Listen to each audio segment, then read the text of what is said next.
When police kicked in that Philadelphia basement door in 1987, they found living women chained beside a stew pot of human flesh. The rotting smell emanating from 3520 North Marshall Street in Philadelphia's Nicetown neighborhood had become impossible to ignore by March 1987. Neighbors had complained for months about the nauseating odor wafting from the three-story Victorian house, but nobody could have imagined the horrors festering beneath its floorboards.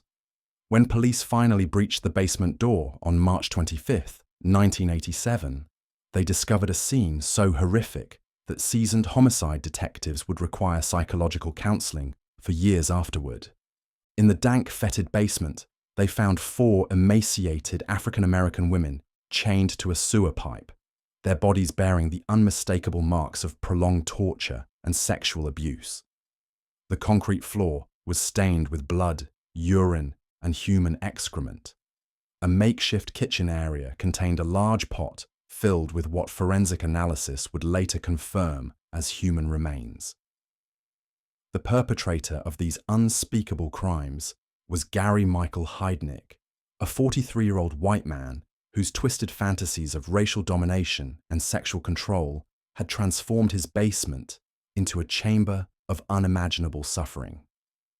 The story of Gary Heidnik begins not with his crimes, but with a childhood marked by abandonment, abuse, and the early formation of a disturbed psyche that would eventually manifest in one of Philadelphia's most notorious criminal cases. Born on November 22, 1943, in Eastlake, Ohio, Gary was the product of a deeply dysfunctional family. His father, Michael Heidnik, was an abusive alcoholic who subjected his wife and children to regular beatings. His mother, Ellen, suffered from severe mental illness and was frequently hospitalized for psychiatric treatment.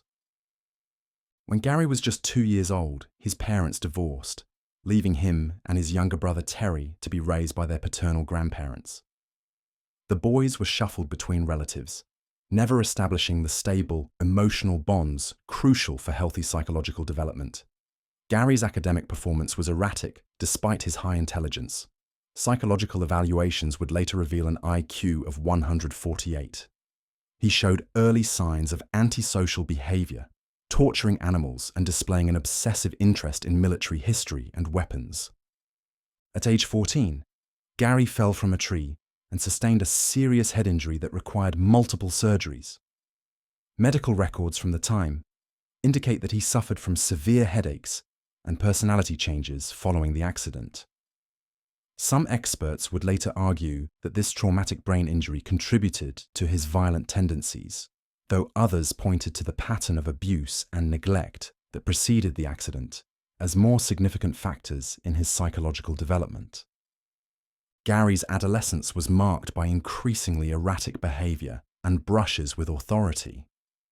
He dropped out of high school and enlisted in the army in 1961, but was discharged just 14 months later due to what military psychiatrists classified as a schizoid personality disorder. He attempted to re-enlist multiple times but was repeatedly rejected. His military records, obtained through court proceedings, reveal a pattern of disciplinary problems, including charges of disorderly conduct and failure to follow orders. Returning to civilian life, Gary drifted through various jobs and relationships, leaving a trail of failed enterprises and broken promises.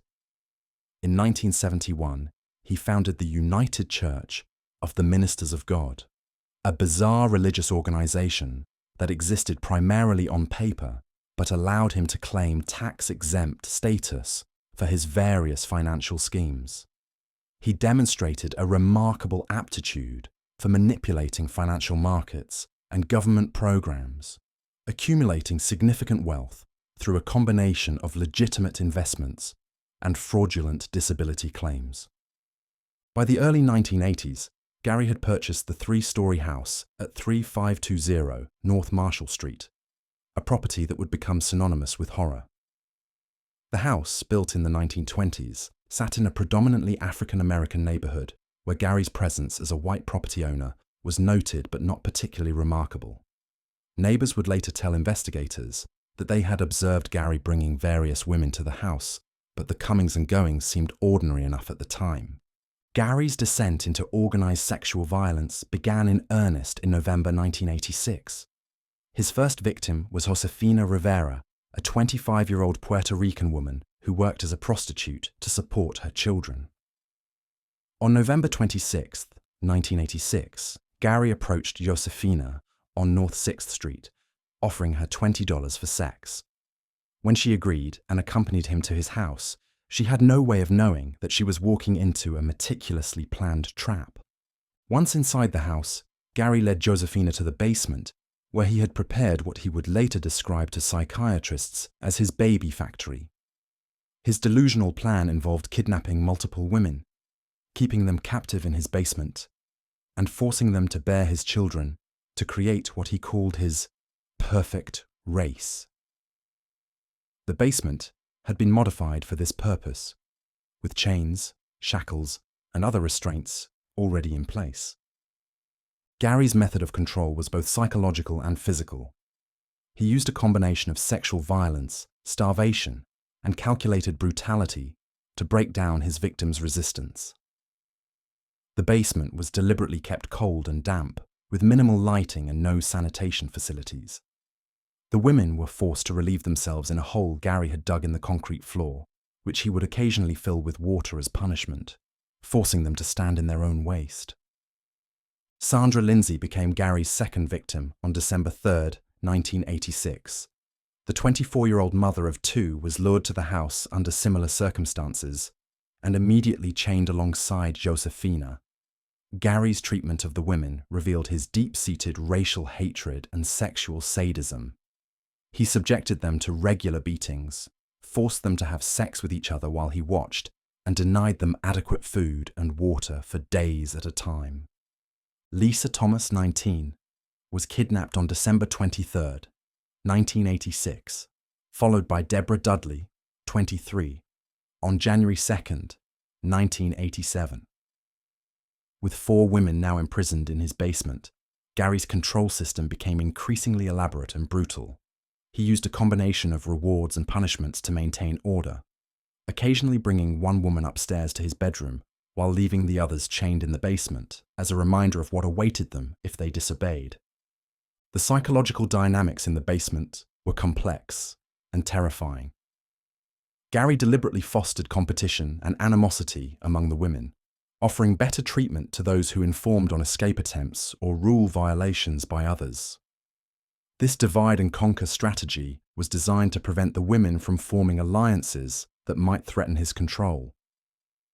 Court records from the subsequent trial reveal that Gary kept detailed notes about each woman's behavior, tracking their menstrual cycles and documenting his sexual assaults with clinical detachment.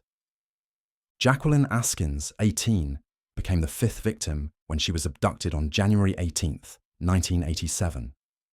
The basement was now severely overcrowded, with 5 women chained in a space barely large enough for 2.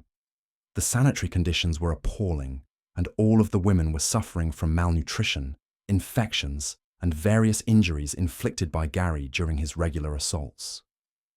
The first murder occurred on February 7, 1987, when Sandra Lindsay died after Gary suspended her from the ceiling by her wrists for several days as punishment for attempting to escape. When the chains were removed, Sandra's circulation had been cut off for so long that she went into shock and died within hours. Rather than release the other women or seek medical attention for Sandra, Gary saw her death as an opportunity to further terrorize his remaining captives. What Gary did next revealed the full extent of his depravity. He dismembered Sandra's body using a power saw, disposing of some parts in a local park and keeping others in his basement freezer. Most horrifically, he cooked portions of Sandra's body and forced the other women to eat the meat, telling them it was dog food. This act of forced cannibalism was designed to psychologically destroy the women's will to resist and demonstrate his absolute power over their lives and deaths.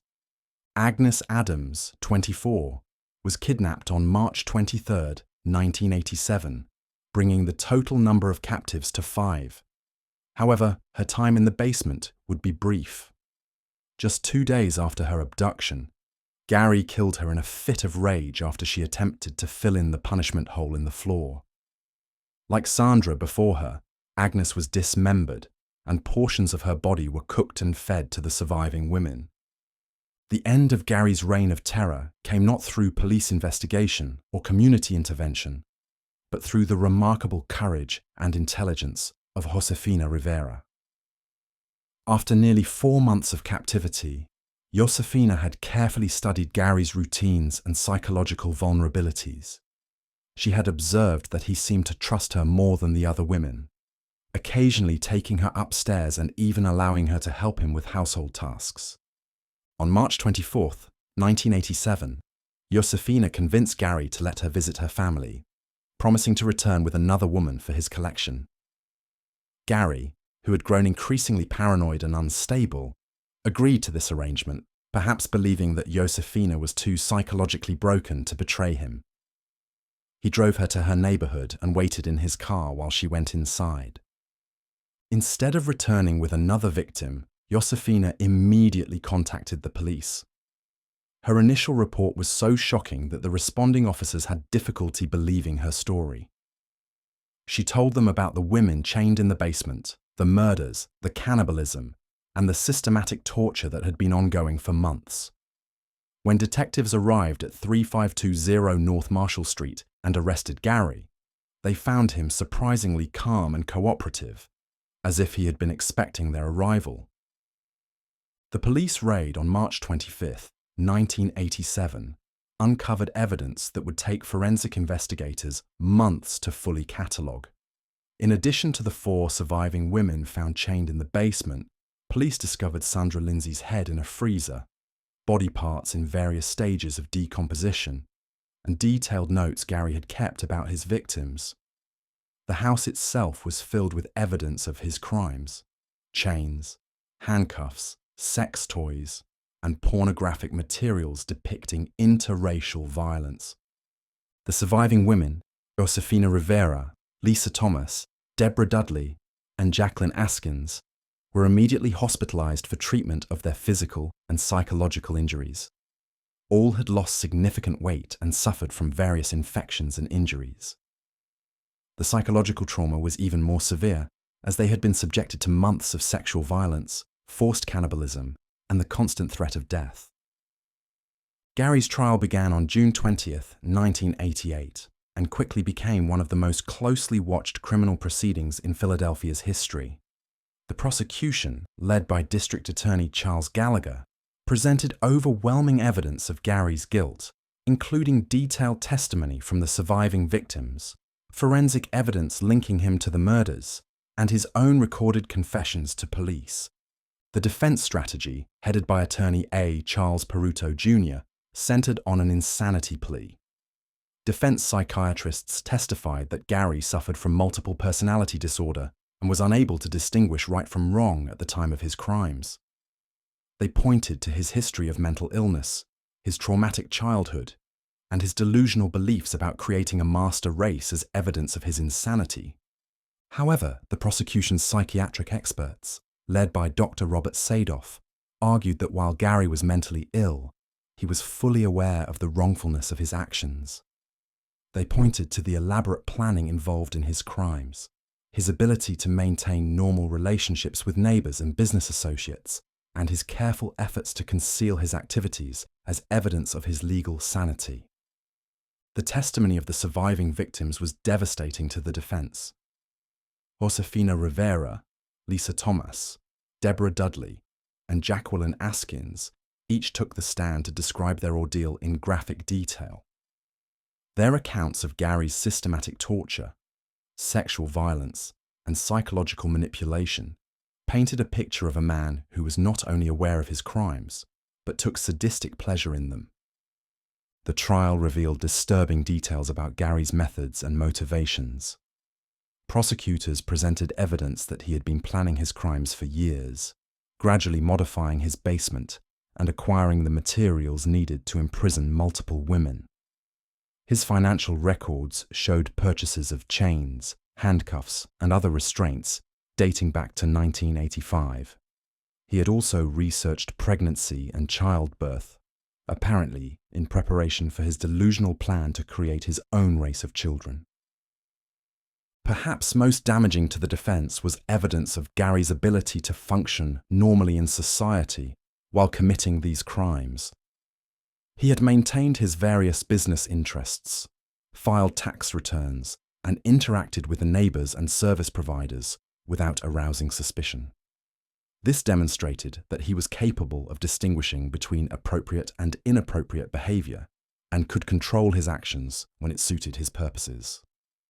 On July 2nd, 1988, after deliberating for just 2 hours, the jury found Gary Heidnik guilty on all counts, including 2 counts of first-degree murder, kidnapping, rape, and numerous other charges. The speed of the verdict reflected the overwhelming nature of the evidence against him and the jury's rejection of the insanity defense. During the penalty phase of the trial, the prosecution argued that Gary's crimes were so heinous and depraved that only the death penalty was appropriate. They emphasized the prolonged torture suffered by the victims, the calculated nature of the crimes, and the complete lack of remorse shown by the defendant. The defense pleaded for life imprisonment, arguing that executing a mentally ill person would be cruel and unusual punishment. On July 3rd, 1988, the jury sentenced Gary Heidnik to death. Judge Lynn Abraham, who would later become Philadelphia's district attorney, formally imposed the sentence, calling Gary's crimes the most abominable in the history of Philadelphia County.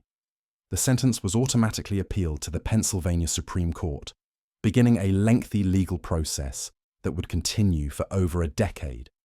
Gary's time on death row was marked by continued bizarre behavior and manipulation attempts. He filed numerous appeals and lawsuits, claiming that his constitutional rights had been violated and that he was incompetent to be executed.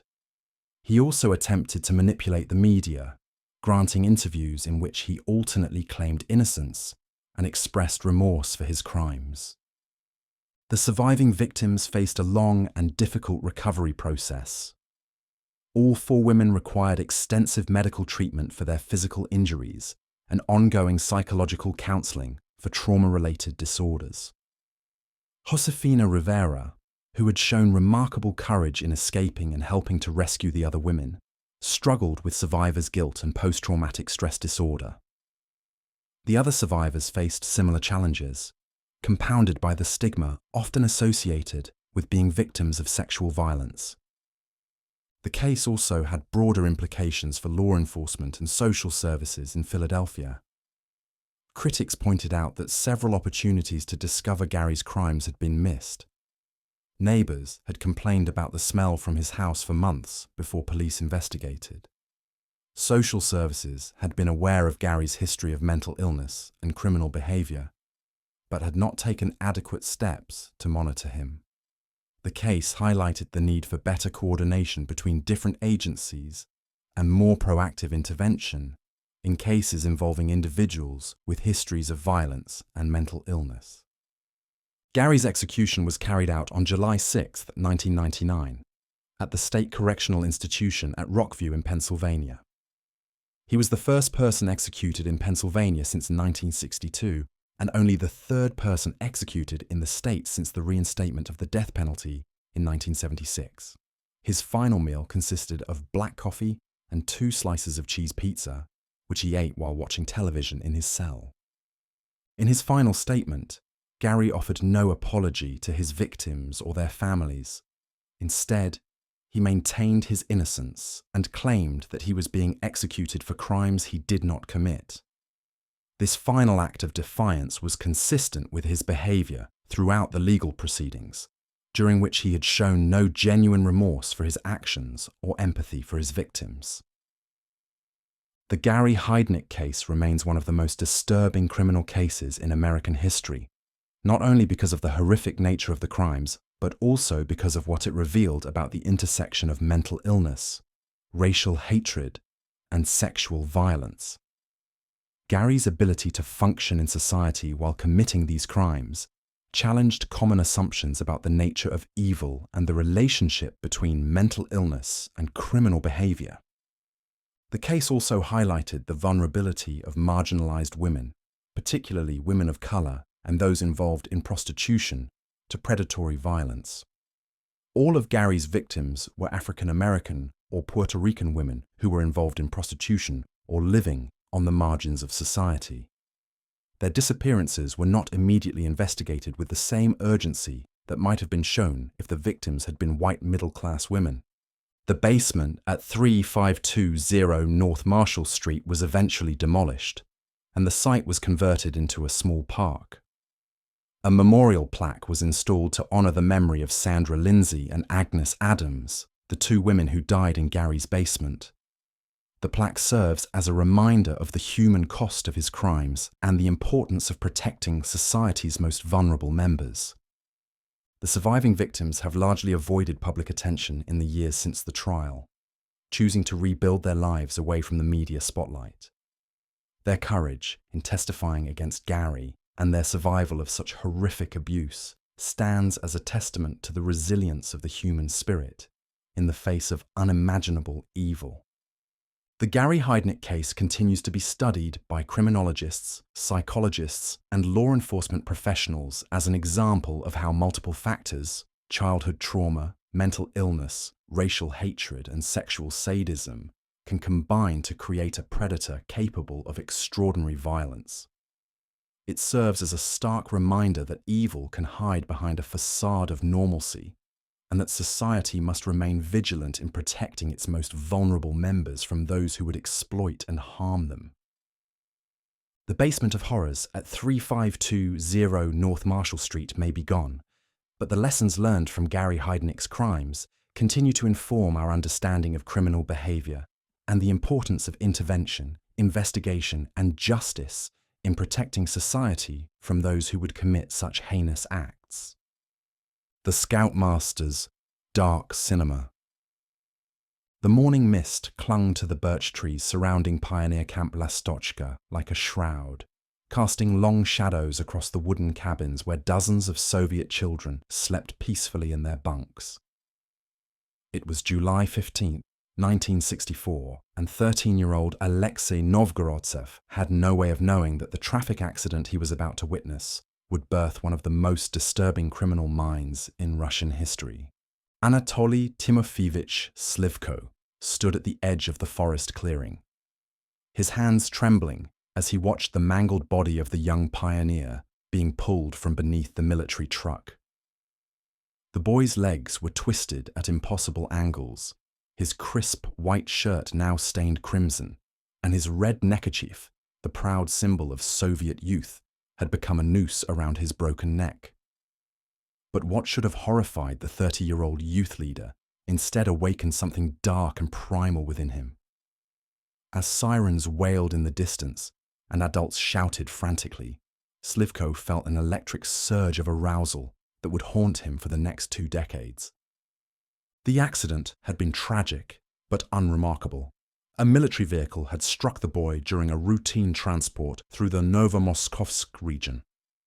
Yet for Slivko, watching that child die while wearing the uniform he himself had worn as a young pioneer triggered a psychological fusion that would prove catastrophic. The image burned itself into his consciousness. The contrast of innocence and violence, the symbolic power of the red neckerchief, the helpless vulnerability of youth frozen in death. It was a perverse epiphany that would eventually claim 7 young lives. Born in 1938 in the Ukrainian village of Izium, Anatoly Slivko had seemed destined for respectability within the Soviet system. His childhood was unremarkable by the standards of his generation, another peasant boy shaped by the collectivization campaigns and the looming shadow of war. When the Germans invaded in 1941, 3-year-old Anatoly experienced the chaos of occupation and liberation, like millions of other Soviet children, his formative years colored by violence, displacement, and the omnipresent mythology of heroic sacrifice for the motherland. By the 1950s, Slivko had emerged as a model Soviet citizen. He married his childhood sweetheart, found steady work as an electronics technician, and most significantly, began volunteering with the Young Pioneers, the Communist Party's youth organization that indoctrinated children aged 9 to 15 in socialist values. His dedication was exceptional, even by Soviet standards. He organized camping trips, taught wilderness survival, led patriotic sing-alongs around campfires, and became known throughout the Tula region as a gifted youth leader who could inspire even the most reluctant children to embrace communist ideals. The irony was as bitter as it was complete. The man who would become known as the neckerchief killer was simultaneously one of the most decorated youth leaders in his district. By 1964, Slivko had received multiple commendations from regional party officials. His photograph had appeared in local newspapers celebrating his work with troubled youth, and parents throughout Novomoskovsk trusted him implicitly with their children's welfare and moral development. Then came that summer morning in 1964, and everything changed. The first few years after witnessing the traffic death were a period of psychological gestation for Slivko. He continued his youth work with renewed intensity, but colleagues began noticing subtle changes in his behavior. He became obsessed with filming the pioneer activities, purchasing expensive camera equipment that strained his modest technician's salary.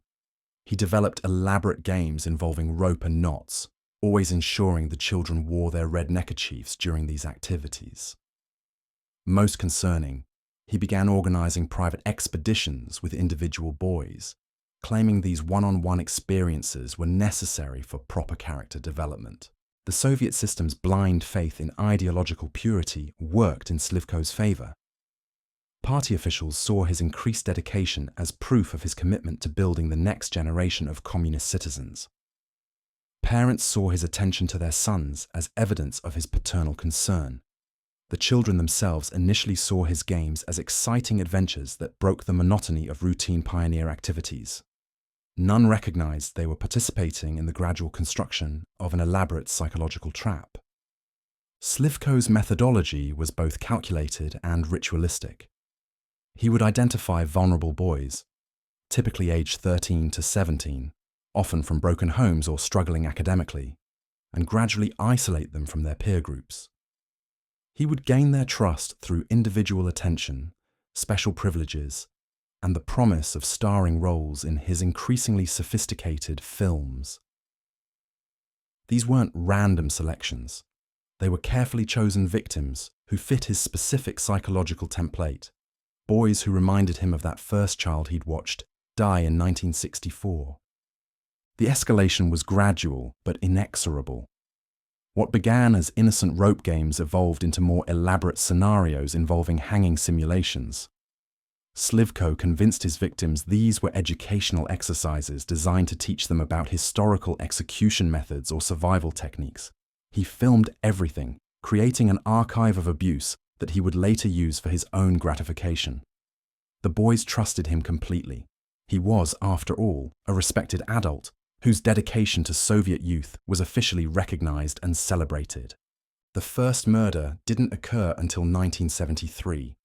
Nearly a decade after the incident that had triggered his obsession. By then, Slivko had refined his technique through years of practice with compliant victims who survived his experiments. Sergei Fatsiev was 15 years old, a quiet boy from a troubled family who had responded eagerly to Slivko's individual attention. On September 23, 1973, during what Fatsiev believed was another filming session, Slivko's simulation became reality. The murder followed a pattern that would become Slivko's signature. The victim was dressed in full pioneer uniform, complete with the symbolic red neckerchief that had become central to the killer's psychological compulsion. The boy was positioned in a forest clearing, surrounded by the same type of birch trees that had witnessed Slivko's original trauma. A noose was placed around his neck, not the crude rope of a common hanging, but a carefully crafted implement that ensured both the victim's suffering and the killer's satisfaction. The entire murder was filmed with the same meticulous attention to detail that had characterized Slivko's legitimate youth work. But Sergei Fatsiev's death wasn't simply murder. It was necrophilic theatre. After strangling the boy, Slivko engaged in elaborate post-mortem rituals that included sexual assault, dismemberment, and careful positioning of the corpse for additional filming. He burned the body parts in a carefully controlled fire, scattering the ashes in a specific pattern that held meaning only for him. The red neckerchief was preserved as a trophy, joining a growing collection of souvenirs from his crimes. The investigation into Fatsiev's disappearance was perfunctory by Soviet standards. Missing children were often dismissed as runaways or defectors, particularly in a system that preferred to minimize social problems that might reflect poorly on communist society. Slivko's reputation as a youth leader placed him above suspicion, and his emotional response to the boy's disappearance was interpreted as evidence of his caring nature rather than guilt. The case was eventually classified as an unsolved disappearance, joining hundreds of similar files that gathered dust in regional police archives. Emboldened by his success and driven by an escalating compulsion, Slivko's killing frequency increased throughout the 1970s. Andrei Pogosov, 17, disappeared during a camping trip in 1975. Sergei Kudybin, 14, vanished after a private photography session in 1976. Vladimir Matiev, 15, was reported missing following a solo expedition with the trusted youth leader in 1977.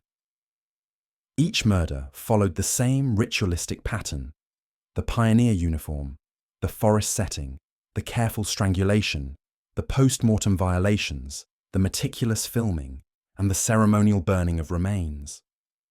What made Slivko's crimes particularly chilling was their intersection with legitimate authority. Unlike many serial killers who operated on society's margins, he maintained his position as a respected community figure throughout his killing career. He continued receiving official commendations for his youth work. His face appeared in local newspapers, and parents actively sought his involvement in their children's lives.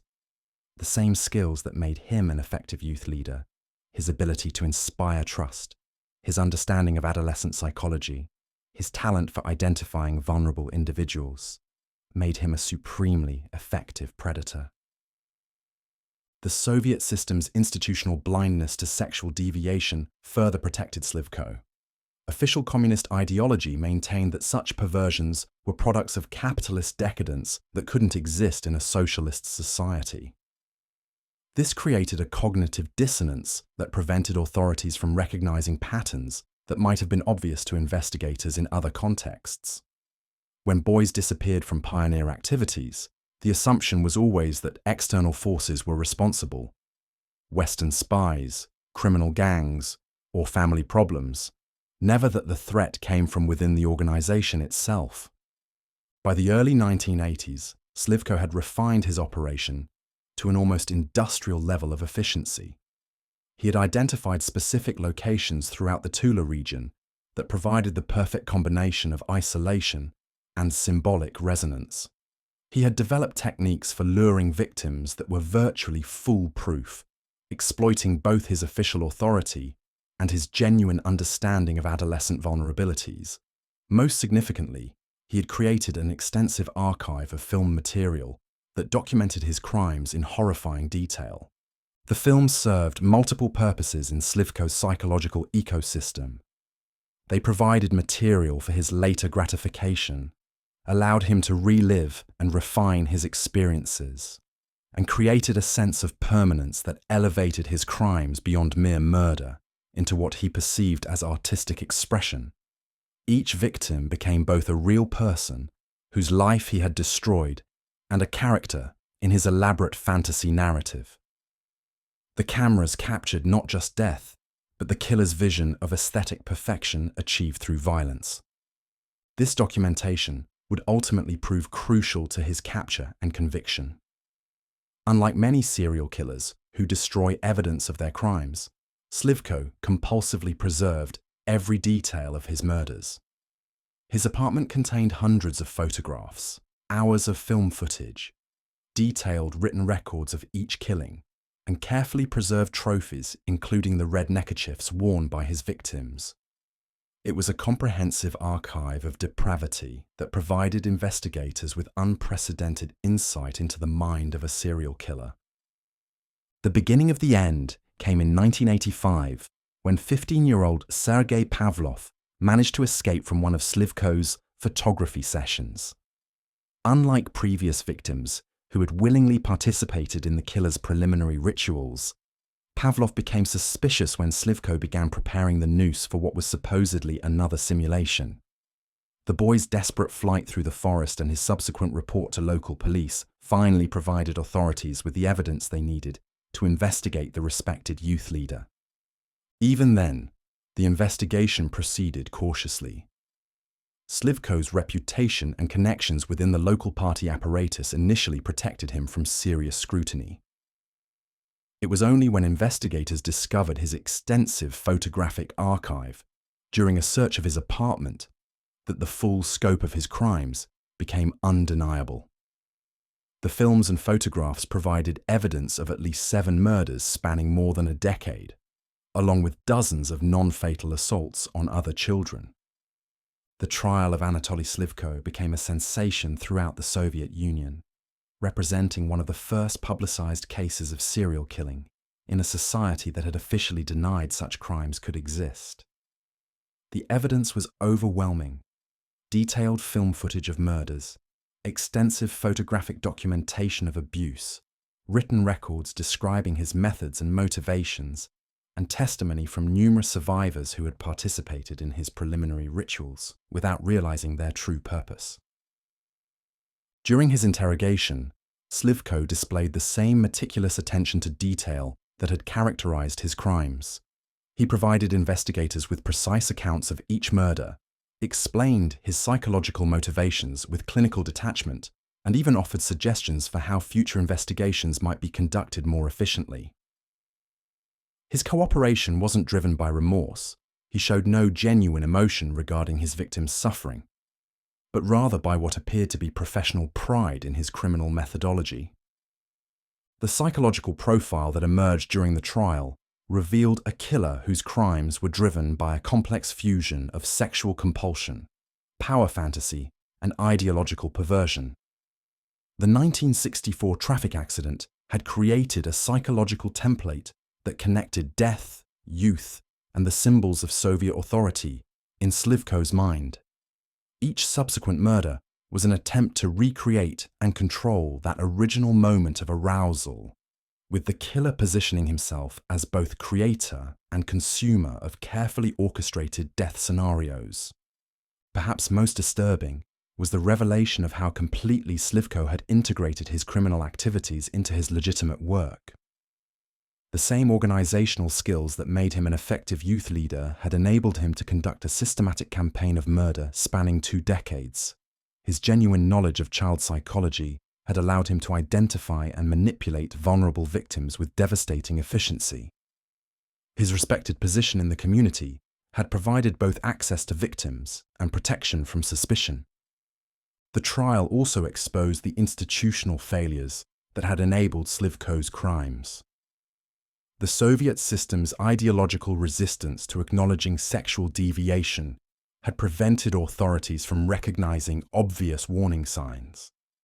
The party's emphasis on ideological purity over individual safety had created an environment where respected officials were virtually immune from scrutiny.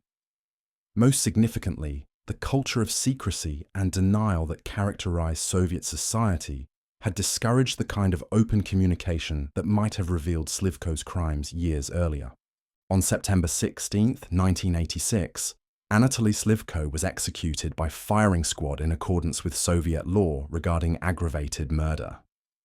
His death brought closure to one of the most disturbing criminal cases in Russian history, but it also raised profound questions about the systems and ideologies that had enabled his crimes. The case forced Soviet authorities to acknowledge that sexual predation and serial killing could exist even within their supposedly perfect socialist society. The victims of Anatoly Slivko were more than statistics in a criminal case. They were children whose lives were cut short by a predator who exploited their trust and innocence. Sergei Fatsiev had dreamed of becoming an engineer. Andrei Pogosov was known for his skill at chess. Sergei Kudobin wrote poetry. Vladimir Mateev was learning to play guitar. Each had responded to Slivko's attention because they were seeking the mentorship and guidance that should have been their birthright as Soviet youth. Their deaths also revealed the particular vulnerability of children within authoritarian systems that prioritize institutional reputation over individual safety. The same ideological structures that were supposed to protect and nurture Soviet youth had instead created conditions that enabled their systematic exploitation and murder. Slivko's crimes demonstrated how predators could weaponize legitimate authority to access and abuse the most vulnerable members of society. The case of Anatoly Slivko remains significant not only for its shocking brutality, but for what it revealed about the intersection of individual pathology and institutional failure. His crimes were enabled by a system that refused to acknowledge the possibility of such evil within its ranks, that prioritized ideological purity over practical safety measures, and that created cultures of silence around issues of sexual violence and child abuse. The extensive photographic and film evidence preserved by Slivko continues to provide researchers with insights into the psychology of serial killing, the methods used by predators to gain victim compliance, and the role of fantasy and documentation in sustaining criminal behavior. His case contributed to the development of criminal profiling techniques and influence policies regarding background checks for individuals working with children. More than 3 decades after his execution, the name Anatoly Slivko continues to evoke horror throughout the former Soviet Union. His crimes represent not just individual evil, but systemic failure.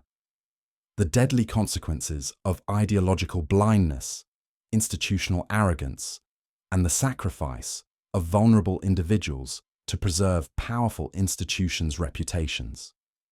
The forest clearings around Novomoskovsk, where Slivko conducted his murders, have been reclaimed by nature, but the memory of what happened there serves as a permanent reminder of how evil can flourish when societies refuse to acknowledge uncomfortable truths about human nature and institutional fallibility. The children who died at his hands deserved better, from their society, their institutions, and the adults entrusted with their care and protection. Their deaths were not just tragedies, but warnings about the price of willful blindness and the deadly consequences of placing ideology above individual human dignity and safety. The Angel of Death, the dark childhood of Cayetano Santos Godino. The morning sun cast long shadows across the cobblestone streets of La Boca in Buenos Aires as 7-year-old Cayetano Santos Godino pressed his small face against the grimy window of the tenement where his family lived in grinding poverty. It was January 26, 1904, and the sweltering Argentine summer had already begun to claim its victims among the city's most vulnerable residents. What no one could have imagined that morning was that the pale, malnourished boy watching the street from his third-floor perch would soon become one of Argentina's most notorious child killers. A case so disturbing, it would fundamentally change how the nation viewed juvenile crime and mental illness. Cayetano's story begins not with his first murder, but with his first breath on October 31, 1896, in the squalid neighborhood of La Boca, where Italian immigrants struggled to build new lives among the crumbling conventillos and fetid air of Buenos Aires' port district. Born to Filemon Santos Godino and Lucia Rufino, both illiterate laborers who had fled poverty in Italy only to find themselves trapped in an even more desperate existence, Cayetano entered a world where survival meant navigating the brutal realities of turn-of-the-century urban decay. The Argentina of Cayetano's childhood was a nation caught between its European aspirations and its harsh South American realities. Buenos Aires, with its grand boulevards and opera houses, masked neighborhoods like La Boca, where children routinely died from preventable diseases, where domestic violence was endemic, and where the concept of childhood as a protected phase of life was a luxury reserved for the wealthy. In this environment, Cayetano's early signs of disturbed behavior were dismissed as the natural consequences of poverty and neglect. From his earliest years, Cayetano displayed an unsettling fascination with death and destruction that went far beyond typical childhood morbidity. Neighbors would later recall finding him torturing stray cats in the narrow alleys behind their building, his dark eyes showing no emotion as he methodically pulled apart insects, or his habit of setting small fires in trash bins while other children played nearby. His mother, Lucia, overwhelmed by poverty and the demands of raising multiple children in a single room, often left Cayetano to wander the streets unsupervised for hours at a time. The first documented incident that would later be seen as a precursor to his killing spree occurred on a humid February afternoon in 1904. 8-year-old Miguel Desposito was playing with wooden toys near the fountain in Plaza Mateo when Cayetano approached him with what appeared to be friendly intent. Witnesses later described seeing the two boys talking quietly before Cayetano suddenly grabbed Miguel and threw him against the fountain's stone edge with shocking violence. Miguel survived with a severe head injury, but when questioned by police, Cayetano showed no remorse, claiming simply that he wanted to see what would happen. This incident should have served as a red flag, but in 1904 Buenos Aires, the concept of criminal psychology was virtually non-existent. The overwhelmed police force, dealing with rampant adult crime and political unrest, had neither the resources nor the expertise to properly investigate the disturbed behavior of a child. Cayetano was released to his parents with a stern warning, setting the stage for the horrific events that would follow. The summer of 1904 proved to be a turning point. As temperatures soared and the stench from the nearby slaughterhouses grew unbearable, Cayetano's behavior became increasingly erratic and violent. He began following younger children through the labyrinthine streets of La Boca, studying their routines and vulnerabilities with the methodical patience of a seasoned predator. His first victim would be 3-year-old Ana Neri, whose murder on January 26, 1904, marked the beginning of one of Argentina's most chilling crime sprees. Ana Neri was the daughter of Giuseppe Neri, an Italian dock worker who labored 12-hour shifts loading cargo ships at the port. Her mother, Constanza, took in washing to supplement the family's meager income, often leaving Anna in the care of neighbors or allowing her to play in the courtyard of their conventillo with other children. It was during one of these unsupervised moments that Cayetano struck. According to witness testimony preserved in Buenos Aires Police Department files, Cayetano approached Anna while she was playing with a rag doll near the building's entrance. He spoke to her in the gentle tone that had become his trademark, a soft, almost musical voice that belied the violence brewing beneath his calm exterior. Neighbors later recalled seeing him take Anna by the hand and lead her toward the building's rooftop, where laundry was hung to dry and children often played unsupervised. What happened next was reconstructed through forensic evidence and Cayetano's own later confession. On the building's roof, away from prying eyes, Cayetano's facade of childhood innocence dropped away entirely. He grabbed Anna by the throat and threw her from the 3-story building onto the cobblestones below. The impact killed her instantly, her small body broken on the stones where just hours earlier she had been playing hopscotch with friends. The discovery of Anna's body sent shockwaves through the tight-knit immigrant community of La Boca. Giuseppe Neri's anguished cries could be heard throughout the neighborhood as he carried his daughter's lifeless form into their one-room apartment. The initial police investigation, hampered by the lack of witnesses and primitive forensic techniques, initially classified the death as accidental. However, several neighbors reported seeing Cayetano on the roof with Anna shortly before her death, and his strange behavior in the days following, including his apparent excitement when discussing the accident with other children, began to raise suspicions. Detective Inspector Carlos Montenegro, one of the few Buenos Aires police officers with experience in violent crime investigation, was assigned to the case. Montenegro, a meticulous investigator who had studied European police methods during a training program in Paris, immediately recognized that Anna's death bore hallmarks of intentional violence rather than childhood mischief gone wrong. His careful examination of the rooftop revealed scuff marks consistent with a struggle, and his interviews with neighborhood children uncovered disturbing details about Cayetano's behavior leading up to the incident. However, before Montenegro could build a comprehensive case against Cayetano, the boy struck again. On March 7, 1904, just 6 weeks after Ana Neri's death, 2-year-old Julio Bote became Cayetano's second victim. The murder followed an eerily similar pattern. Cayetano approached the toddler while he was playing unsupervised, gained his trust through gentle words and promises of candy, then led him to an isolated location, this time an abandoned warehouse near the port, where he strangled the child with his bare hands. Julio's disappearance triggered a massive search effort that consumed the La Boca community for 3 days. Volunteers combed through the neighborhood's maze of alleys and abandoned buildings while police questioned residents and searched homes. It was Cayetano himself who ultimately led authorities to the body, claiming he had stumbled upon it while playing. His performance as the concerned neighbor child who had made a grisly discovery was so convincing that he was initially praised for his civic-mindedness rather than viewed as a suspect. The facade began to crumble during Detective Montenegro's interview with Cayetano about the discovery. The experienced investigator noted several inconsistencies in the boy's story, including his unnaturally detailed knowledge of the crime scene and his inappropriate emotional responses when describing the victim.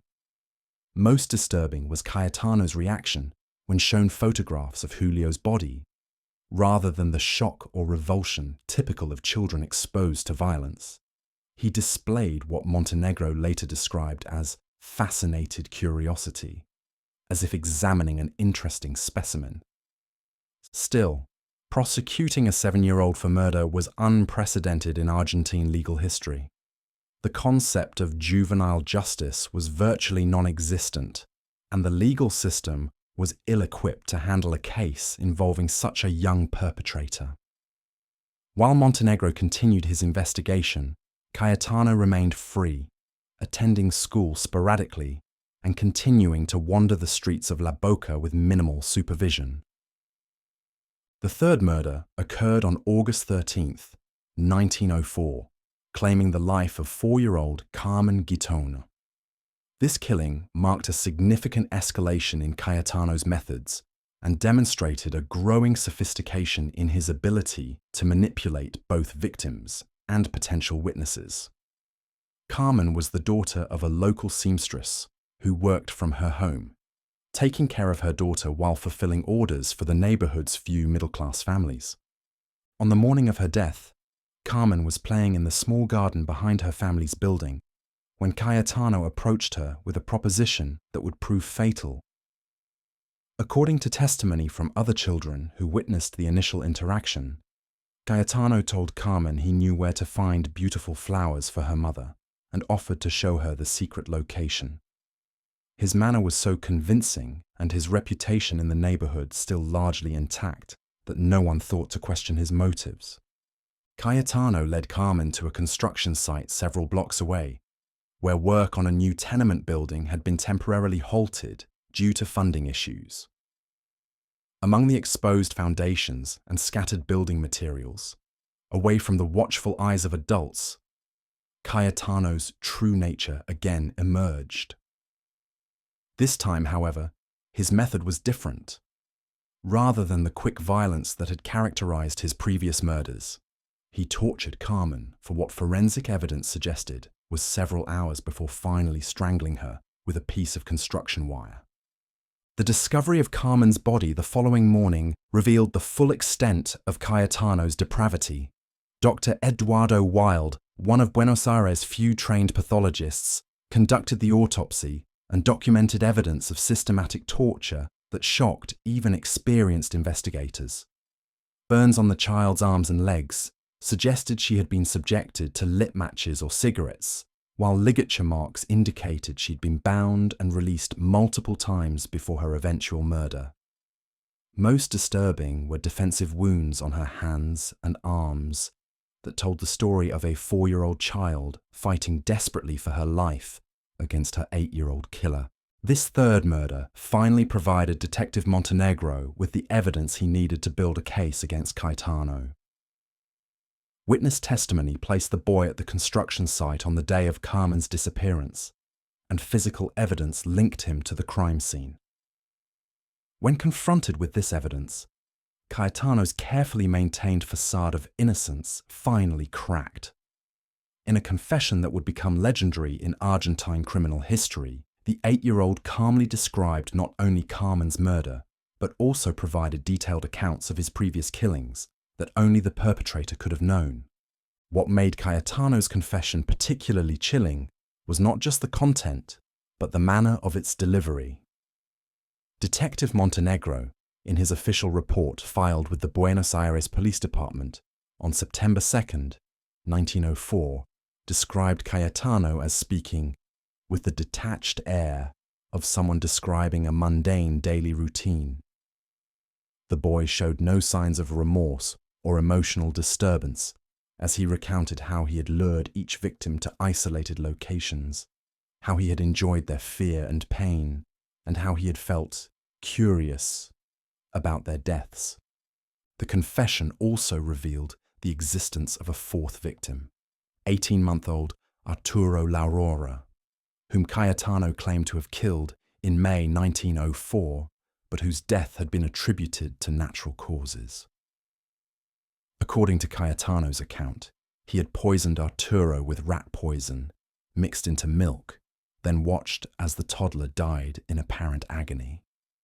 The exhumation of Arturo's body confirmed traces of arsenic poisoning, validating Cayetano's confession and bringing his confirmed victim count to 4 children, all under the age of 5.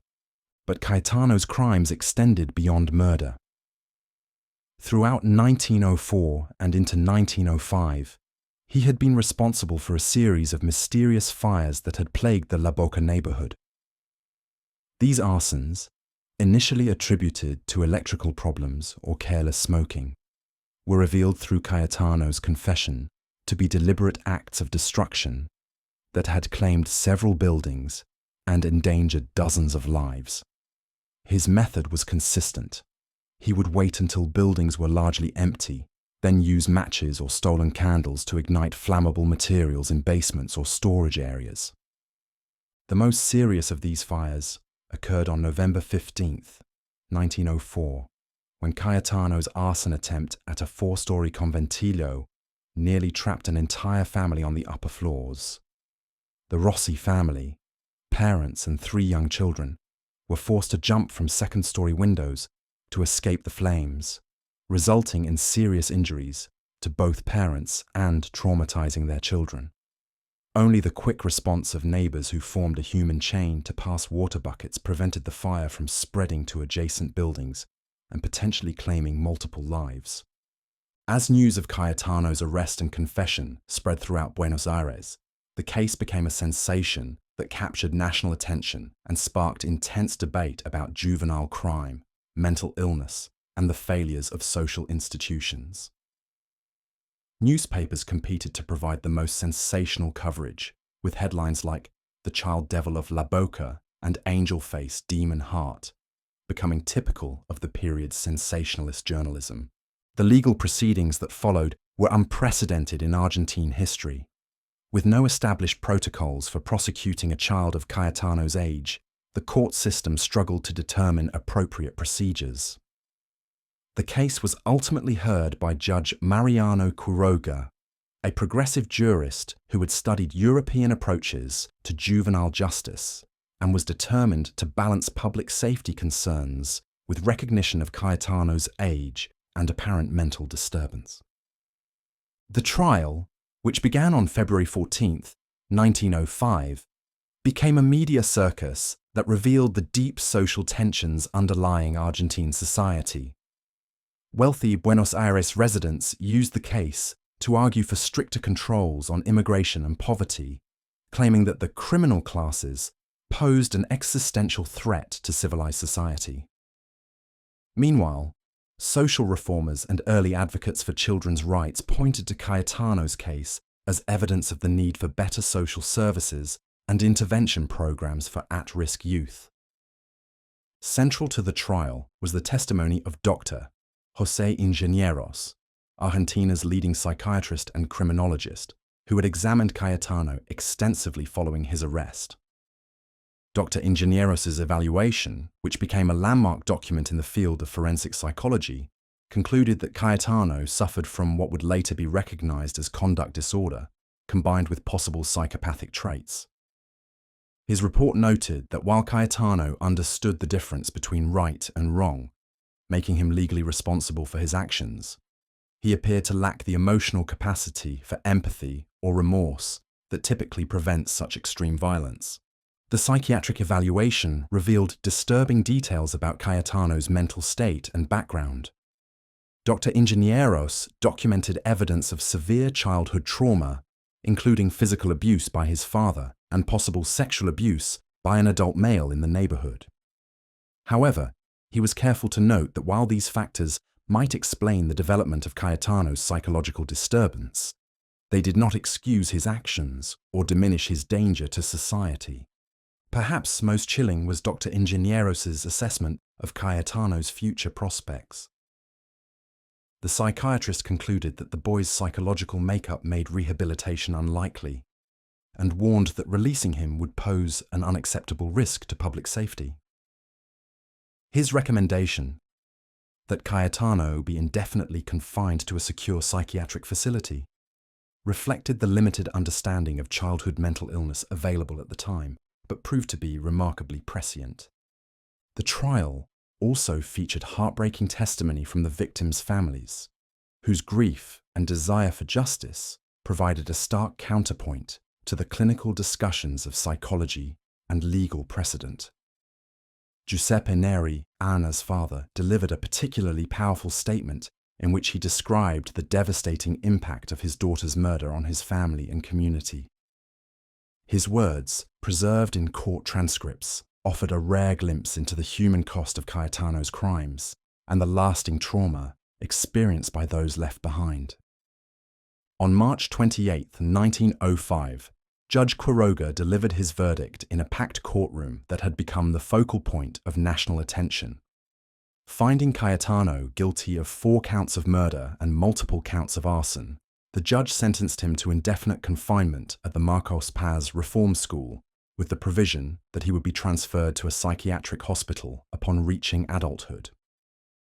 The sentence, while controversial, represented a groundbreaking recognition of the special considerations required in cases involving juvenile offenders. Cayetano's years at Marcos Paz provided further insight into his disturbed psychology and confirmed the wisdom of his indefinite confinement. Staff reports documented continued violent behavior toward other residents, including several attempted assaults that were prevented only by constant supervision.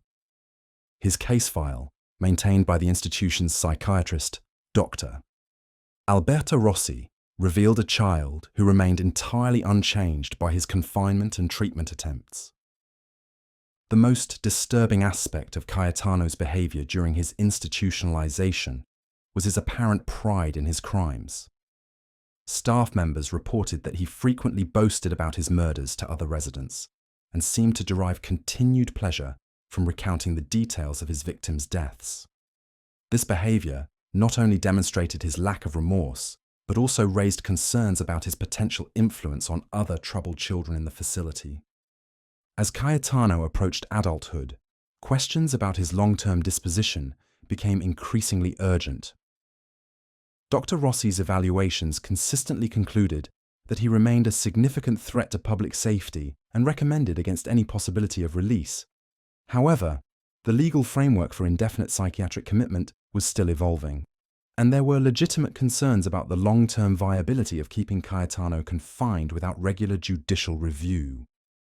The resolution to this dilemma came tragically on November 15, 1912, when Cayetano died at age 16 from complications related to tuberculosis he had contracted at the institution. His death, while eliminating the immediate question of his future release, left behind a complex legacy that would influence Argentine approaches to juvenile justice for decades to come. The case of Cayetano Santos Godino represents a watershed moment in the understanding of childhood criminality and mental illness in Latin America. His crimes forced Argentine society to confront uncomfortable truths about poverty, neglect, and the potential for evil to manifest even in the youngest members of society. The legal precedents established during his trial laid the groundwork for modern juvenile justice systems that attempt to balance rehabilitation with public safety. More broadly, Cayetano's story serves as a stark reminder of the vulnerability of children in societies that fail to provide adequate protection and intervention services. The social conditions that contributed to his development as a killer, extreme poverty, family dysfunction, community neglect, and the absence of mental health resources, were not unique to turn-of-the-century Buenos Aires, but continue to plague communities worldwide. The families of Cayetano's victims never fully recovered from their losses. The Neri, Bote, Gitone, and Larora families all eventually left La Boca, unable to remain in a neighborhood so intimately connected with their tragedy. Their stories, preserved in police files and court records, stand as testament to the lasting impact of Cayetano's crimes and the importance of remembering the innocent lives lost to his violence. Today, nearly a century after his death, Cayetano Santos Godino remains a figure of fascination and horror in Argentine criminal history. His case continues to be studied by criminologists, psychologists, and legal scholars seeking to understand the complex factors that can transform a child into a killer. While our understanding of childhood mental illness and intervention strategies has advanced significantly since 1904, the fundamental questions raised by his crimes about the nature of evil, the possibility of redemption, and society's responsibility to protect its most vulnerable members remain as relevant today as they were in the tenements of La Boca more than a century ago. The legacy of the Angel of Death serves as both a warning about the consequences of societal neglect and a reminder of the precious fragility of childhood innocence. In remembering Cayetano Santos Godino and his victims, we honor not only those whose lives were lost, but also our collective responsibility to ensure that such tragedies never occur again. In closing, the century-old shadow of Cayetano Godino reminds us why we keep telling these stories, so the past's darkest lessons guide our vigilance today.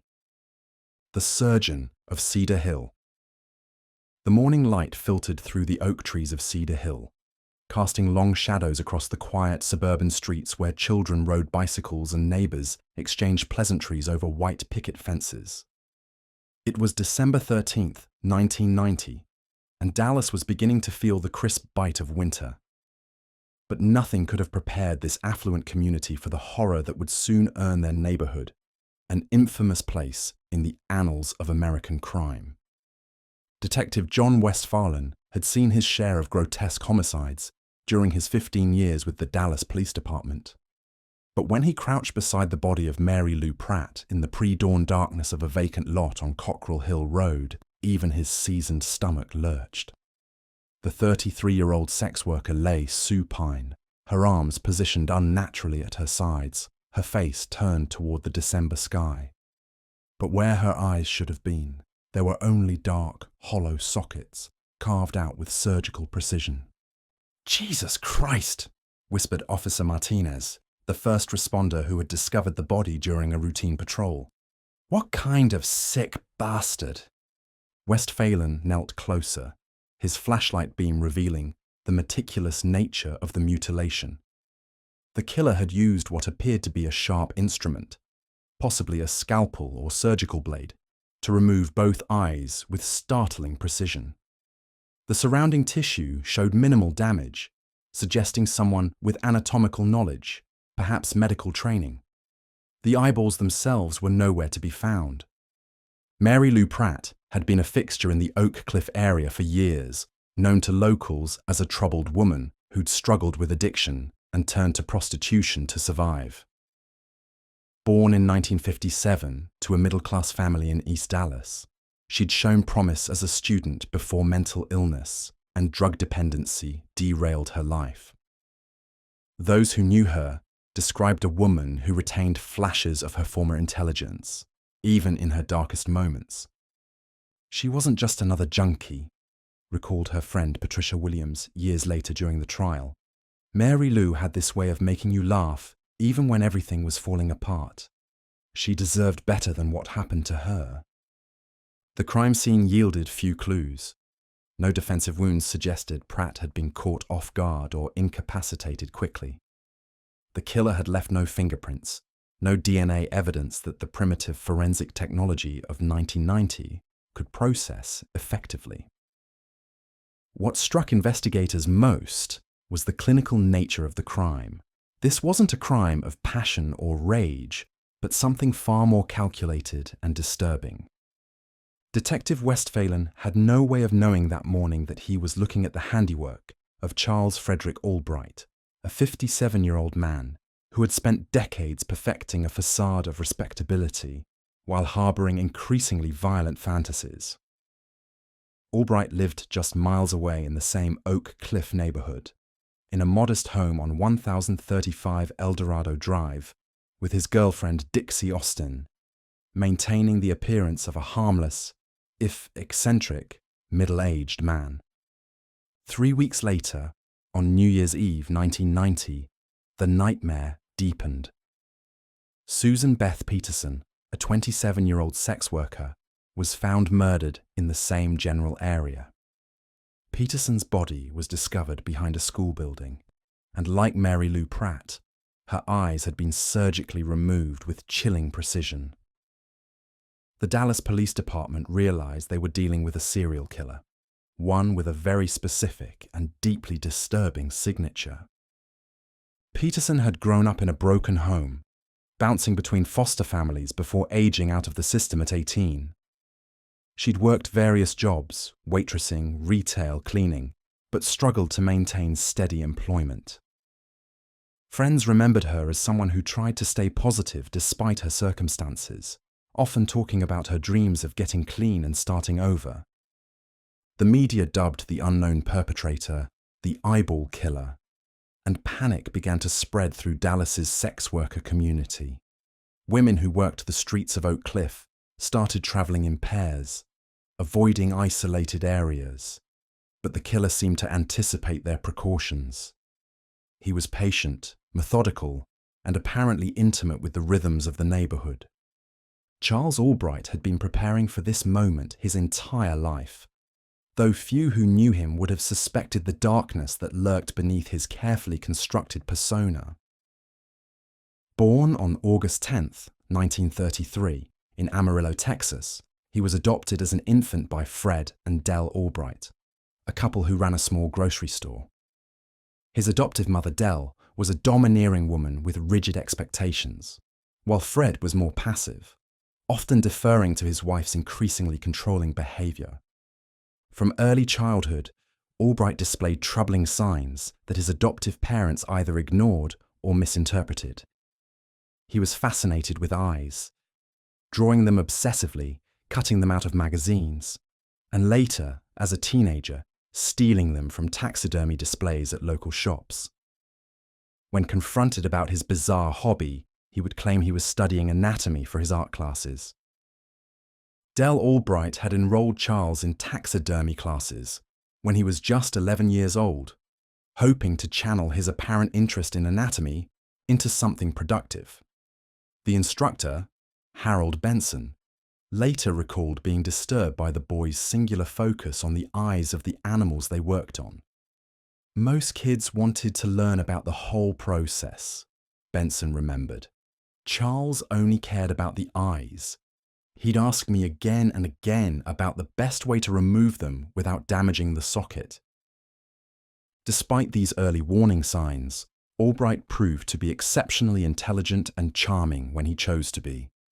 He excelled academically, particularly in biology and chemistry, and developed a reputation as something of a Renaissance man. He could discuss literature, art, and science with equal fluency. Teachers and classmates viewed him as brilliant but aloof, someone who seemed to observe the world from a distance. In high school, Albright's behavior became increasingly problematic. He was caught stealing on multiple occasions, small items at first, but gradually escalating to more valuable objects. Each time, he would offer elaborate explanations that seemed plausible on the surface, but fell apart under scrutiny. His adoptive parents, embarrassed by his behavior, would make excuses and cover for him, unwittingly enabling patterns that would persist throughout his life. After graduating high school, Albright enrolled at North Texas State University, where he studied pre-medicine. His professors noted his exceptional understanding of anatomy and physiology, but also his peculiar fascination with ocular anatomy. He would spend hours in the laboratory studying eye specimens, often staying after class to examine them more closely. Fellow students found his intensity unsettling, though none suspected the violent fantasies that accompanied his academic pursuits. It was during his college years that Albright's criminal behavior escalated significantly. He was arrested for aggravated assault after attacking a fellow student with a knife, claiming the victim had insulted him. The charges were eventually dropped when the victim, intimidated by Albright's threats, refused to testify. This pattern of violence, followed by manipulation and intimidation, would become a hallmark of Albright's adult life. By the time he reached adulthood, Charles Albright had perfected the art of compartmentalization. To his neighbors and acquaintances, he was Charles Albright, the well-read, somewhat eccentric man who taught high school biology and coached the science club. He could discuss Shakespeare and Beethoven with equal enthusiasm, and his home was filled with books, classical music, and anatomical models that seemed to reflect the interests of a dedicated educator. But behind this carefully constructed facade, Albright was nurturing increasingly violent sexual fantasies centered around his obsession with eyes. He spent hours studying medical texts on ocular surgery, practicing techniques on animal specimens he acquired through various means. He told friends he was working on a book about comparative anatomy, but the truth was far more sinister. The killing of Mary Lou Pratt had been his first successful attempt at realizing these fantasies. He had approached her on the evening of December 13, 1990, posing as a customer. Pratt, desperate for money and trusting by nature, had agreed to accompany him to a secluded location. What happened next would later be reconstructed through forensic evidence and Albright's own eventual confession. He had strangled Pratt quickly, using a technique that rendered her unconscious but didn't kill her immediately. This gave him time to carefully extract her eyes using surgical instruments he had stolen from the high school where he taught. The precision of the removal suggested hours of practice, and investigators later discovered that Albright had been perfecting his technique on animals for years. The murder of Susan Peterson followed a similar pattern. Albright had encountered her on December 30, 1990, as she worked the streets near the Dallas Zoo. Peterson, like Pratt, was vulnerable and in need of money. Albright's approach was patient and methodical. He would observe potential victims for days or weeks, learning their routines and identifying moments when they were most isolated. As the investigation into the eyeball killer intensified, Detective Westphalen and his team began developing a psychological profile of their suspect. FBI behavioral analysts suggested they were looking for someone with medical or anatomical knowledge, possibly a healthcare worker or biology teacher. The killer was likely intelligent, organized, and capable of maintaining normal relationships while concealing his violent tendencies. The breakthrough came from an unexpected source. Shirley Williams, a 45-year-old sex worker, had been working the Oak Cliff area for several years and had developed a network of contacts among both clients and other women in the trade. On the evening of March 18, 1991, Williams was approached by a well-dressed man driving a dark sedan. The man, who introduced himself as Charles, seemed different from her usual clients. Older, more educated, almost professorial in his manner. Williams later told police that something about the man had made her uncomfortable, though she couldn't articulate exactly what. "He kept staring at my eyes," she recalled. "Not in a sexual way, but like he was studying them. It gave me the creeps." Despite her misgivings, Williams needed the money and agreed to accompany him. What happened next would provide investigators with their first real break in the case. According to Williams's account, the man had driven her to a secluded area and attempted to strangle her with a ligature he had concealed in his vehicle. Williams, who had survived years on the streets by trusting her instincts, fought back with surprising ferocity. She managed to scratch her attacker's face and escape from the vehicle, but not before noting the license plate number. The license plate traced back to Charles Frederick Albright. When Detective Westphalen and his team arrived at 1035 Eldorado Drive on March 22, 1991, they found Albright tending to his garden, seemingly without a care in the world. He was a distinguished-looking man with greying hair and wire-rimmed glasses, wearing a cardigan sweater that made him look more like a librarian than a serial killer. When told he was under arrest in connection with the eyeball murders, Albright's only response was a slight smile. "I think there's been some mistake, officers," he said calmly. "I'm a teacher." The search of Albright's home revealed a treasure trove of evidence that painted a disturbing picture of his double life. In a hidden room behind a false wall in the basement, investigators found surgical instruments, anatomical textbooks, and most chillingly, a collection of glass eyes arranged in neat rows on shelves. Some appeared to be prosthetic eyes stolen from medical supply companies, while others were clearly removed from animals. More disturbing still was Albright's collection of photographs and drawings, all featuring eyes in various states of detail. Some were clinical anatomical studies, while others showed a more artistic bent. But scattered among these were dozens of photographs of women. Many appeared to be sex workers, with their eyes circled in red ink. Several of the women in the photographs were later identified as victims of unsolved murders, dating back more than a decade. Dixie Austin, Albright's girlfriend of 8 years, was devastated by the revelations. A soft-spoken woman in her 50s, who worked as a secretary at a local insurance company, Austin had believed she was living with a gentle, intellectual man who shared her love of classical music and literature. She told investigators that Albright had always been somewhat secretive about his activities, often disappearing for hours at a time with vague explanations about research or collecting specimens for his classes. "He was so normal," Austin said through tears during her police interview. "He cooked dinner, we watched the news together, he helped me with crossword puzzles. How could I not know?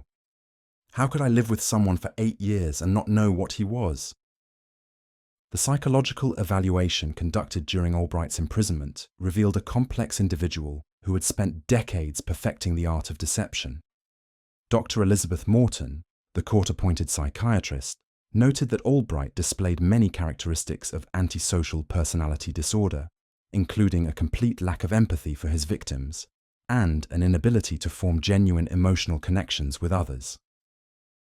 Mr. Albright views other human beings as objects to be studied and manipulated, Dr. Morton wrote in her report. His obsession with eyes appears to stem from a deep-seated need to possess something he perceives as the window to the soul. By removing his victims' eyes, he believed he was capturing their essence, their humanity, for his own purposes. The trial of Charles Albright began on November 18, 1991, and quickly became a media sensation.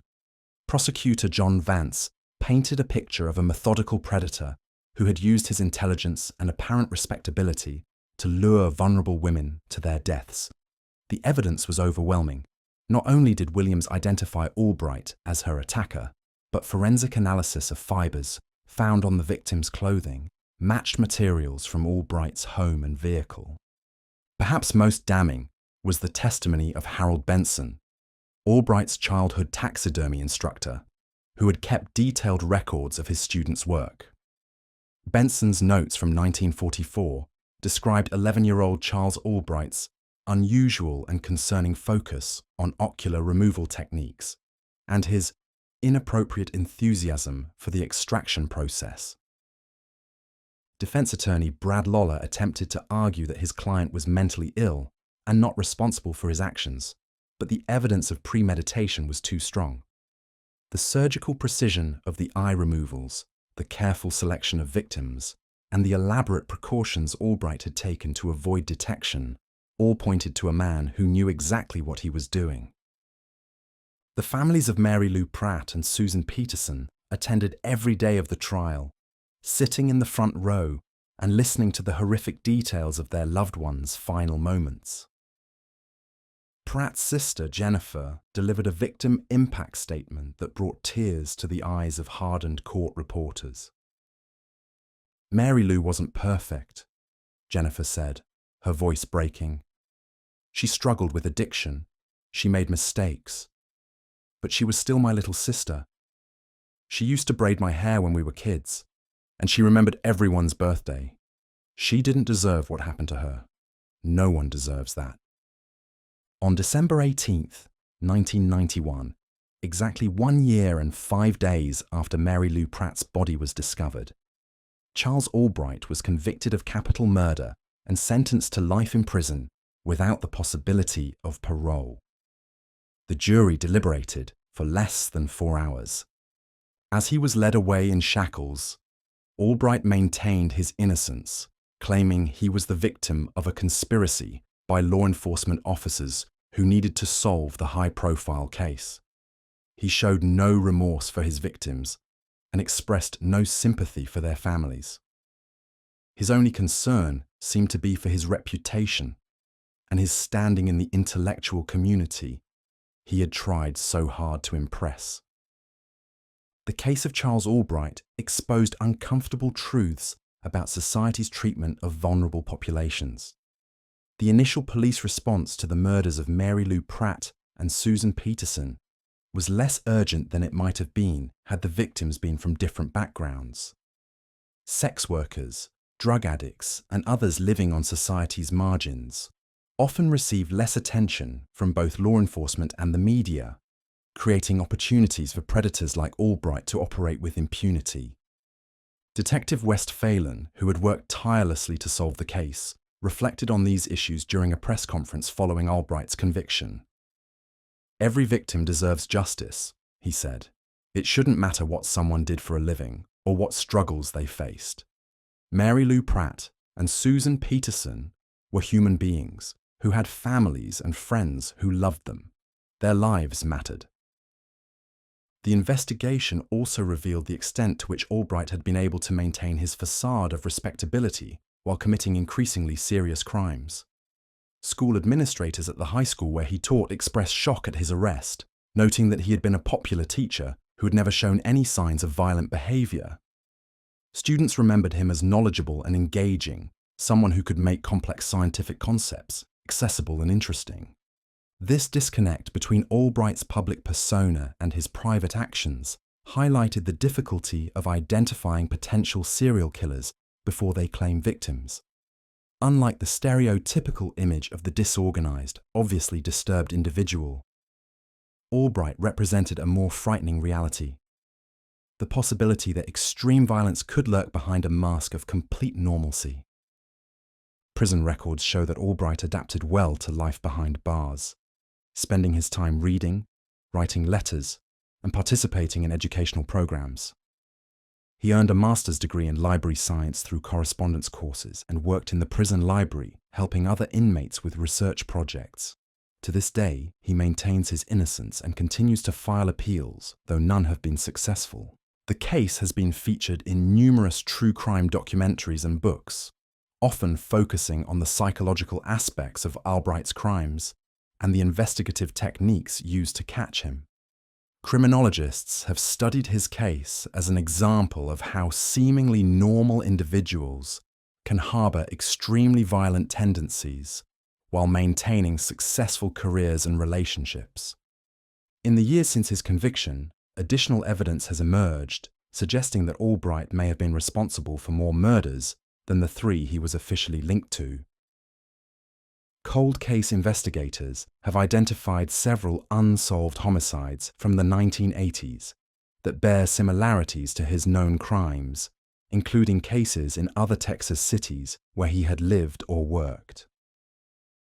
The families of Mary Lou Pratt and Susan Peterson have worked to ensure that their loved ones are remembered as more than just victims of a notorious killer.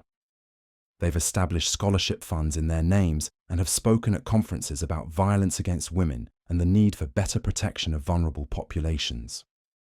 Charles Albright was convicted in Dallas County on August 20th, 1992, and received a sentence of life imprisonment without the possibility of parole.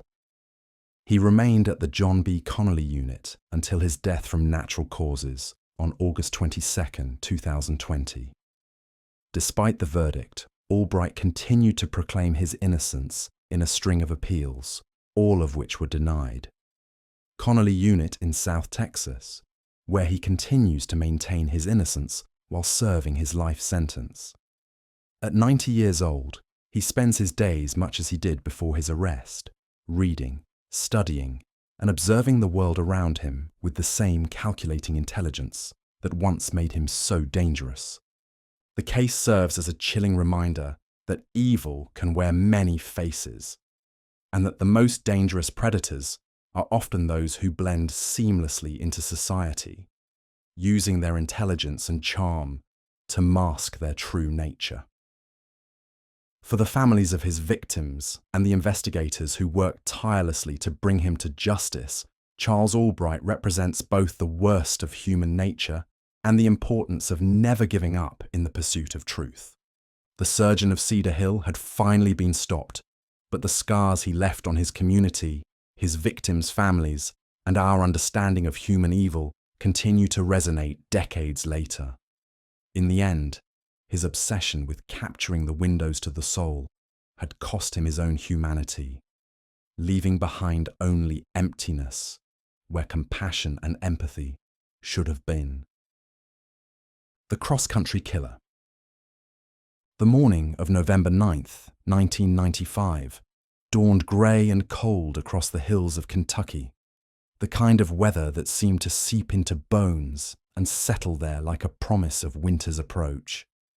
In the small town of Clay County, Detective Bob Stevens pulled his cruiser into the gravel driveway of a modest trailer home, the wheels crunching over frost-brittle leaves that had fallen from the skeletal oak trees surrounding the property. He had no way of knowing that this routine welfare check would lead him face to face with one of America's most prolific serial killers, a man whose reign of terror had stretched across state lines and left a trail of bodies from California to Florida. The trailer belonged to Glen Edward Rogers, a 33-year-old drifter with sun-weathered skin, hollow cheeks, and eyes that seemed to hold secrets darker than the Kentucky hollers where he'd grown up. Rogers had been staying with his brother, and neighbours had reported strange comings and goings, along with the acrid smell of something burning behind the property. What Stevens would discover that morning would unravel a case that had confounded investigators across multiple states and reveal the true scope of a killing spree that authorities believe may have claimed as many as 15 lives. Glen Edward Rogers entered the world on July 15, 1962, in Hamilton, Ohio, the fourth of 5 children born to Claude and Edna Rogers. The family moved frequently during Glen's early years, eventually settling in the poverty-stricken Appalachian region of eastern Kentucky, where economic opportunities were as scarce as hope itself. The Rogers household was a cauldron of dysfunction, marked by Claude's alcoholism and violent outbursts, and Edna's inability to protect her children from the chaos that seemed to follow them like a shadow. By the time Glen reached adolescence, the warning signs were already manifesting with alarming clarity. He tortured small animals with methodical precision, setting cats on fire and dismembering dogs while maintaining an unsettling calm that disturbed even his hardened neighbors. Teachers noted his complete lack of empathy and his tendency toward explosive violence when confronted with authority. At age 15, he was arrested for the first time, breaking and entering. But the juvenile justice system, overwhelmed and under-resourced, released him back into the same toxic environment that had shaped his development. The transition from teenage delinquent to adult predator occurred with frightening inevitability. Rogers's first serious conviction came in 1982, when he was sentenced to 5 years in prison for armed robbery. The Kentucky State Penitentiary became his graduate school in violence, where he learned to mask his predatory instincts behind a facade of charm that would later prove devastatingly effective. Fellow inmates later testified that Rogers would spend hours studying other prisoners, learning to mimic their mannerisms and adopt their regional accents with uncanny precision. Upon his release in 1987, Rogers embarked on what investigators would later term his apprenticeship period, a series of increasingly violent crimes that served as rehearsals for the killing spree that would define his legacy. He worked sporadically in construction and roofing, trades that provided him with the physical strength and manual dexterity that would become his signature weapons. More importantly, these jobs allowed him to travel extensively, creating a perfect cover for his predatory behavior. The first murder officially attributed to Glen Rogers occurred on September 28, 1993, in Van Nuys, California. Linda Price, a 34-year-old single mother, had been working as a waitress at a local diner when she encountered Rogers, who was going by the alias Glenn Thompson at the time. Witnesses later described seeing them together at several bars in the San Fernando Valley, with Rogers displaying the easy charm and apparent gentility that made him so effective at luring victims. Price's body was discovered 3 days later in the Angeles National Forest, approximately 40 miles northeast of Los Angeles.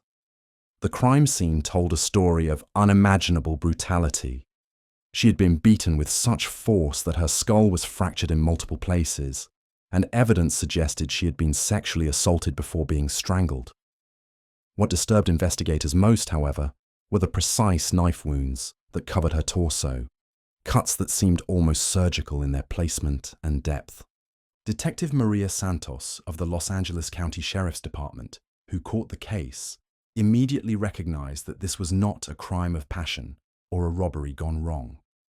The methodical nature of the violence, combined with the remote location where the body was dumped, suggested the work of someone with experience. The level of control exhibited at this crime scene was extraordinary, Santos would later testify. This wasn't someone acting on impulse. This was someone who had planned every detail, someone who derived pleasure from the process itself. The investigation into Linda Price's murder might have stalled indefinitely if not for Rogers's compulsive need to continue killing. Less than 2 months later, on November 15, 1993, the body of 21-year-old Sandra Gallagher was discovered in similar circumstances near Barstow, California.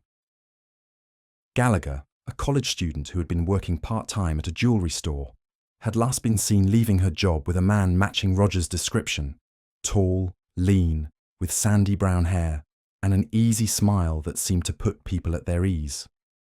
The similarities between the two crime scenes were impossible to ignore. Both women had been beaten, sexually assaulted, and strangled, and both bodies bore the same distinctive knife wounds that investigators were beginning to recognize as a signature. More troubling was the evidence of what forensic psychologist Dr. Patricia Williams termed ritualistic behavior, the careful positioning of the bodies, the removal of specific items of jewelry, and traces of accelerant that suggested the killer had attempted to burn evidence at both scenes. As 1994 dawned, Rogers's killing spree entered a new phase of intensity and geographic scope. No longer content to operate within the confines of California, he began traveling across the country, leaving a trail of bodies that would confound law enforcement agencies from coast to coast. His victims shared certain characteristics: young women living alone or separated from support networks, often working in service industries where they would encounter strangers regularly. The third confirmed murder occurred in Tampa, Florida, on March 17, 1994. Tina Marie Cribbs, a 26-year-old hotel receptionist, had recently moved to Florida from Alabama following a difficult divorce. She was last seen leaving work with a man who had been staying at the hotel for several days, paying cash and providing what turned out to be false identification. Hotel security cameras captured grainy footage of the man, and while the image quality was poor, it showed someone of Rogers's approximate build and height. Cribbs's body was found 5 days later in a remote area of Hillsborough County, and the crime scene bore all the hallmarks of the previous murders. However, this time Rogers had made a crucial mistake. Forensic technicians recovered several hair fibers from the victim's clothing that did not match Cribbs herself, and more importantly, they found fingerprints on her car, which had been abandoned in a shopping mall parking lot. The fingerprints were entered into the FBI's automated fingerprint identification system, where they match prints taken during Rogers's 1982 arrest in Kentucky. For the first time, investigators had a concrete lead, but Rogers had already vanished into the vast network of highways and anonymous motels that crisscrossed America. FBI profiler Robert K. Ressler, who had gained fame for his work on the Green River Killer case, was brought in to analyze the growing body of evidence. His psychological profile of the unknown killer proved remarkably accurate. A white male in his 30s, likely from a rural background, with a history of violence and substance abuse. More significantly, Ressler predicted that the killer would continue to escalate, both in frequency and brutality, until he was caught or killed. The fourth confirmed murder vindicated Ressler's assessment with chilling precision. On July 8, 1994, in Jackson, Mississippi, 29-year-old Debra Jackson was found murdered in her apartment, having been beaten, sexually assaulted, and strangled in the same methodical manner as the previous victims. The apartment showed signs of having been searched thoroughly, and several valuable items were missing, including Jackson's car, which was found 3 days later in a motel parking lot in Memphis, Tennessee. By this time, a multi-state task force had been formed to coordinate the investigation, led by FBI Special Agent Sarah Mitchell, a veteran investigator with extensive experience in serial crime cases. Mitchell recognized that they were dealing with a highly organized killer who possessed an intimate knowledge of law enforcement procedures and forensic techniques. This individual was clearly learning from each crime, Mitchell noted in her case files. He was becoming more sophisticated in his methods, more careful about evidence, and more strategic in his victim selection. The breakthrough in the case came not from traditional investigative methods, but from Rogers's own psychological compulsions. Throughout his killing spree, he had maintained contact with various family members and former associates, apparently unable to completely sever his ties to his past. Phone records obtained through federal wiretap authorizations revealed that he had made several calls to his mother's home in Kentucky, always from different locations and always using prepaid calling cards to avoid detection.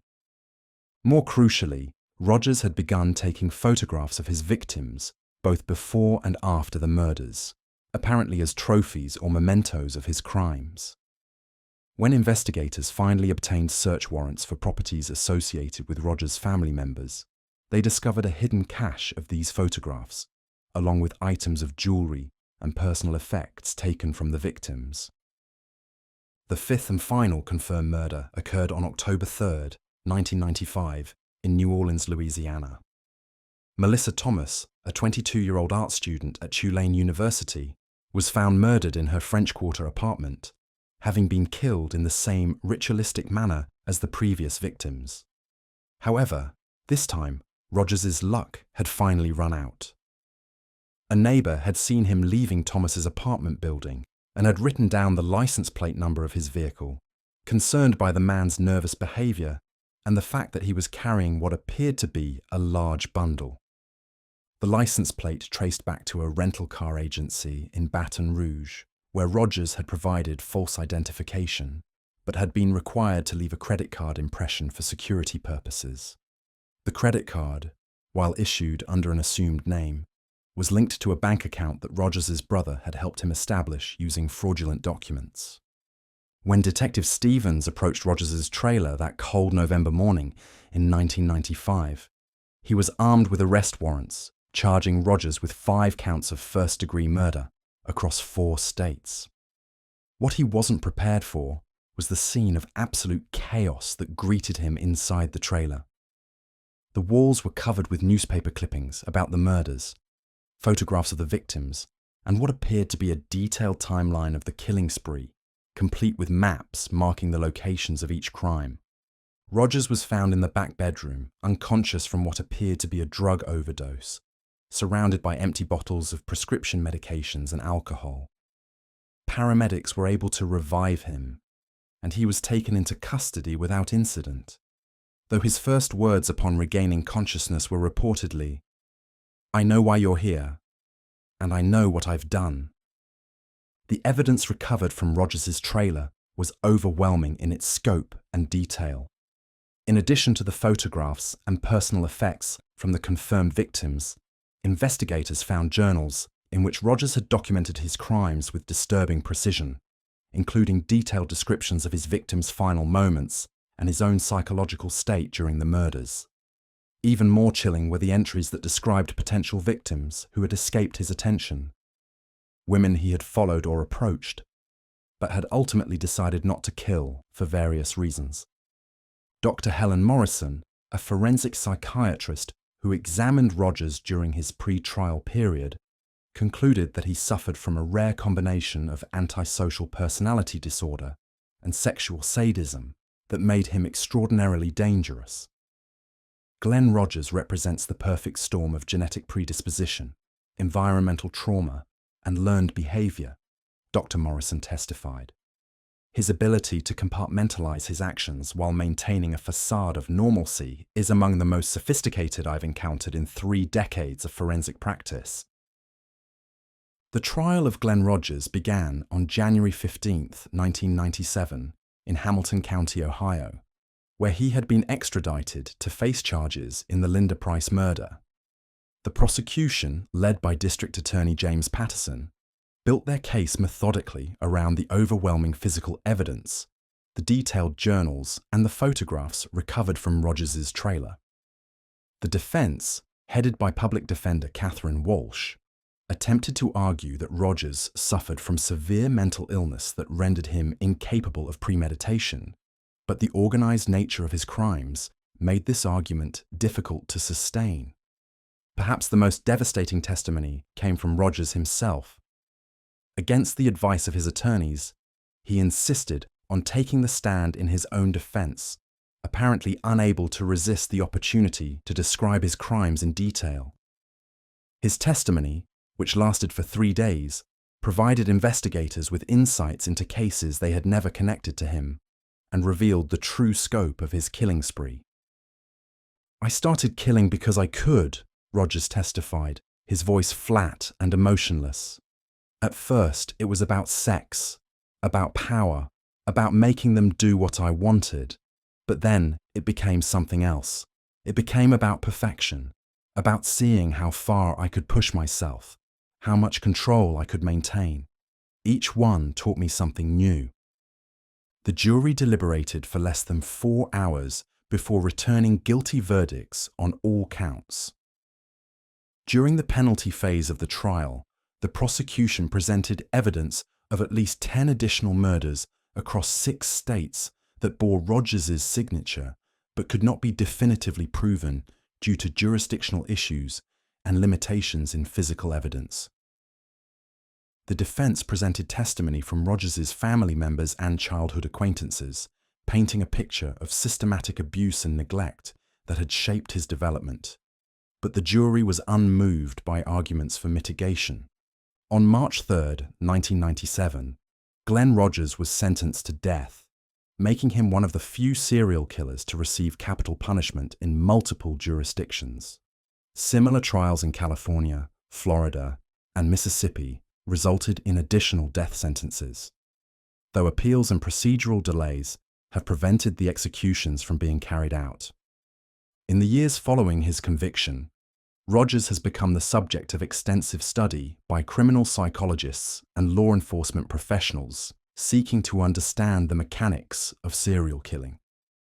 His case is considered significant not only for the number of confirmed victims, but for the geographic scope of his crimes and the sophisticated methods he employed to avoid detection. The families of Rogers' victims have struggled with the long appeals process and the media attention that has continued to surround the case.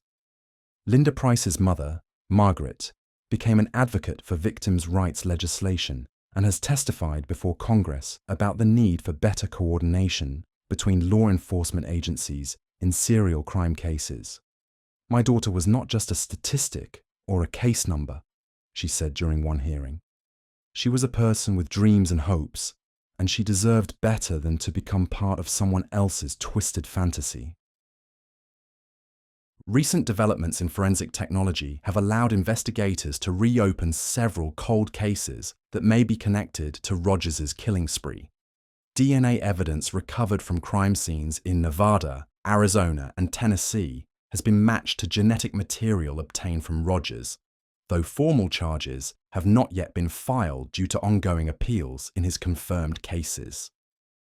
The Glen Rogers case serves as a stark reminder of the vulnerabilities in America's law enforcement system when confronting criminals who operate across state lines. Despite advances in technology and communication, the fragmented nature of police jurisdictions continues to provide opportunities for sophisticated predators to exploit gaps in coverage and coordination. As Rogers remains on death row in Ohio, maintaining his innocence in some cases while confessing to others, the full extent of his crimes may never be known. What is certain is that his 5-year killing spree across America left an indelible mark on the families of his victims, the communities where he struck, and the law enforcement professionals who worked to bring him to justice.